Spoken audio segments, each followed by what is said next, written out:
Good morning विद्यार्थियों।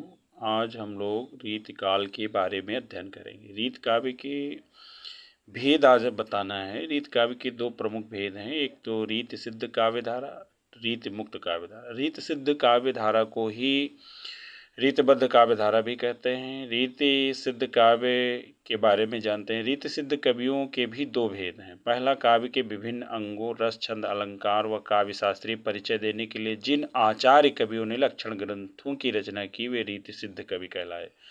अर्थात रीति सिद्ध कवियों के नाम के आगे प्रायः आचार्य लगा हुआ है। आचार्य कवियों ने भी कुछ कवि ऐसे कवि हुए हैं जिन्होंने काव्य के सभी अंगों पर विचार किया और कुछ ने रस, छंद, अलंकार, नायिका, भेद, जाति में किसी विशेष विषय पर लक्षण ग्रंथ की रचना की। दूसरे वे कवि हैं जिन्होंने कोई लक्षण ग्रंथ नहीं लिखा किंतु काव्यशास्त्रीय लक्षणों के आधार पर काव्य रचना की। ऐसे कवि रीतिबद्ध कवि कहलाए। अब हम बात करेंगे कि रीति मुक्त किसे कहते हैं। रीति मुक्त काव्य के अंतर्गत काव्य शास्त्र की रीतियों, विषयों, लक्षणों से सर्वथा मुक्त काव्य रचना रीति मुक्त काव्य के अंतर्गत हुई। इसे रीति स्वच्छंद काव्य भी कहा गया। रीति मुक्त कवियों ने प्रेम, श्रृंगार के अतिरिक्त भक्ति, नीति और वीरता विषयों पर स्वतंत्र काव्य रचना की।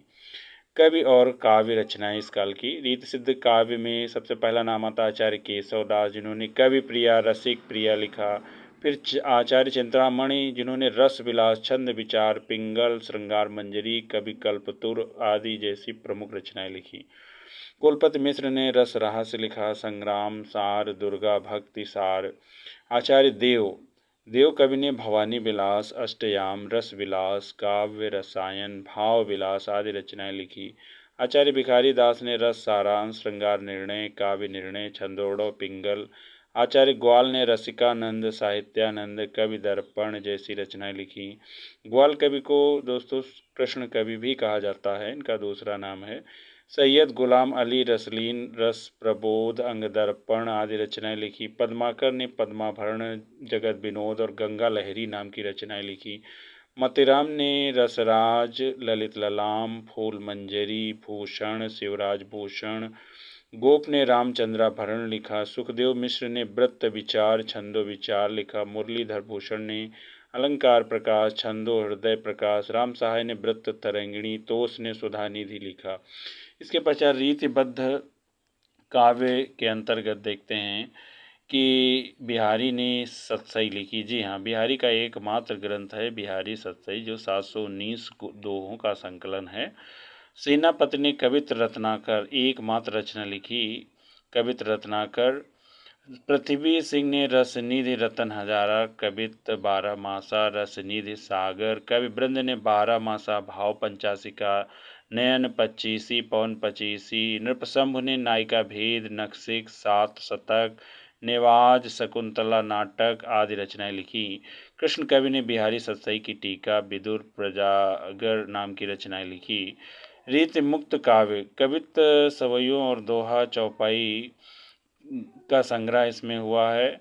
और घनानंद ने इसमें जो लिखा है, तो घनानंद की प्रमुख जो रचनाएं आती हैं इन कवियों में, उसमें हम बात करेंगे। इसके पश्चात आलम की मुक्तक काव्य रचना है। बोधा ने बिरह बारिश इश्कनामा लिखा।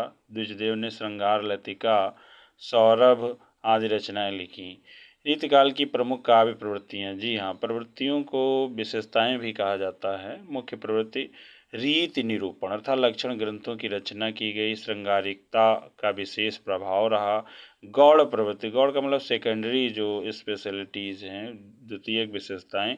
नायिका भेद निरूपण, नखशिख वर्णन, सौंदर्य वर्णन, नारी का विलासी रूप में चित्रण, संयोग श्रृंगार का मांसल वर्णन, प्रकृति के उद्दीपन रूप में वर्णन की प्रमुखता, भक्ति और नीति काव्य रचना, आश्रयदाताओं की प्रशंसा, कल्पना का चमत्कारिक सौंदर्य, वर्णन में वर्णन में अतिशयोक्ति शैली, लोक संस्कृति का चित्रण, ब्रज भाषा का स्वर्णिम प्रयोग, काल मुक्तक काव्य की प्रधानता, ये प्रमुख विशेषताएं हैं रीतकाल की। और उपलब्धियां कह रही हैं, आचार्य कवियों द्वारा लक्षण ग्रंथों की रचना से हिंदी काव्य शास्त्र की परंपरा का विकास रीतकाल की महत्वपूर्ण उपलब्धि है। स्वच्छंद प्रयोग वर्णन और श्रृंगार वर्णन का चरमोत्कर्ष इसी काल में देखा जाता है।